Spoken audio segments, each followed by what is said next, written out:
আজ থেকে ফের কর্মবিরতির ডাক জুনিয়র ডাক্তারদের। সুপ্রিম কোর্টের প্রধান বিচারপতি DY চন্দ্রচূড় ওপিডি এবং আইপিডি সার্ভিসে যোগ দিতে বললেও কর্মবিরতিতে অনড় জুনিয়র চিকিৎসকেরা। তবে এবার দাবি 10 দফা। কি কি বিস্তারিত দেখুন। ফের পূর্ণ কর্মবিরতিতে জুনিয়র চিকিৎসকেরা। আরজিকর মেডিকেল কলেজ ও হাসপাতালে প্রশিক্ষণধীন মহিলা চিকিৎসকের ধর্ষণ ও হত্যার পর কর্মস্থলের চিকিৎসকদের নিরাপত্তার দাবিতে দীর্ঘদিন ধরে পূর্ণ কর্মবিরতির মধ্য দিয়ে বিক্ষোভ দেখান জুনিয়র চিকিৎসকেরা। সোমবার সুপ্রিম কোর্টে এই মামলা শুনানির পর মঙ্গলবার থেকে ফের কর্মবিরতির ডাক দিল তারা। এর আগে 5 দফা দাবি নিয়ে মুখ্যমন্ত্রী এবং মুখ্য সচিবের সঙ্গে আলোচনায় বসেছিলেন জুনিয়র চিকিৎসকেরা।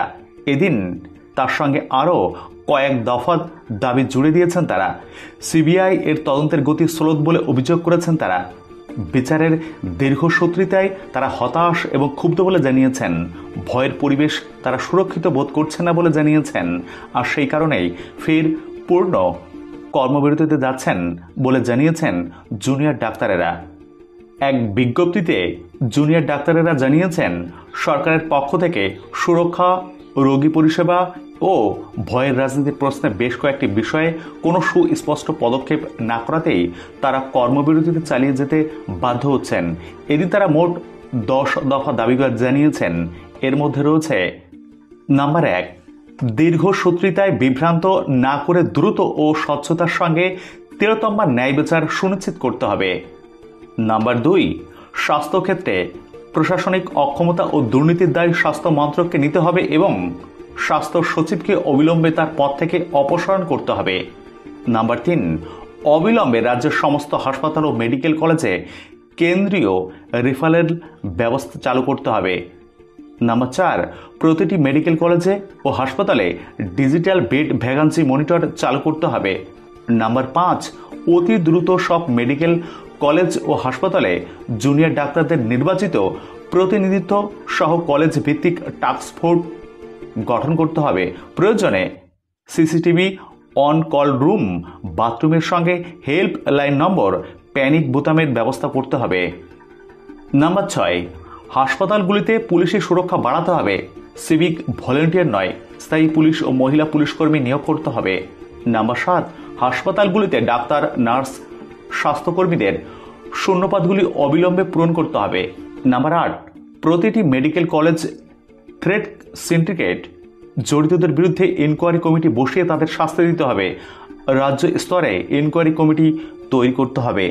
নাম্বার 9, অবিলম্বে রাজ্যের প্রতিটি মেডিকেল কলেজের ছাত্র সংসদ নির্বাচন করতে হবে। সবকটি কলেজে RDA কে স্বীকৃতি দিতে হবে। কলেজ বা হাসপাতালে পরিচালনায় সবকটি কমিটিতে ছাত্রছাত্রী ও জুনিয়র ডাক্তারদের নির্বাচিত প্রতিনিধিত্ব সুনিশ্চিত করতে হবে। নাম্বার 10, WBMC ও WBHRB এর অভ্যন্তরে যে ব্যাপক দুর্নীতি ও অনিয়মের অভিযোগ আছে তার সাপেক্ষে দ্রুত তদন্ত প্রক্রিয়া করতে হবে। প্রসঙ্গত, সোমবার সুপ্রিম কোর্টের শুনানিতে সম্প্রতি সাগর দত্ত মেডিকেল কলেজ ও হাসপাতালে চিকিৎসক নিগ্রহের প্রসঙ্গ ওঠে। রাজ্যের আইনজীবী দাবি করেন, বিনা চিকিৎসায় রোগীর মৃত্যু হচ্ছে সেখানে। তবে সেই দাবি উড়িয়ে দেন জুনিয়র ডাক্তারদের আইনজীবী ইন্দিরা জয়সিং। প্রধান বিচারপতি প্রশ্নের জবাবে তিনি বলেন, জুনিয়র ডাক্তারেরা জরুরি পরিষেবা দিতে শুরু করেছেন। প্রধান বিচারপতি এরপর প্রশ্ন করেন, চিকিৎসকেরা কি ওপিডি এবং আইপিডিতে যোগ দিয়েছেন? আইনজীবী জয়সিং ফের উত্তর দেন, আন্দোলনকারী চিকিৎসকরা জরুরি পরিষেবায় যোগ দিয়েছেন। ফের প্রধান বিচারপতি স্পষ্ট করে বলেন, আমি ওপিডি এবং আইপিডি সার্ভিসের কথা বলছি।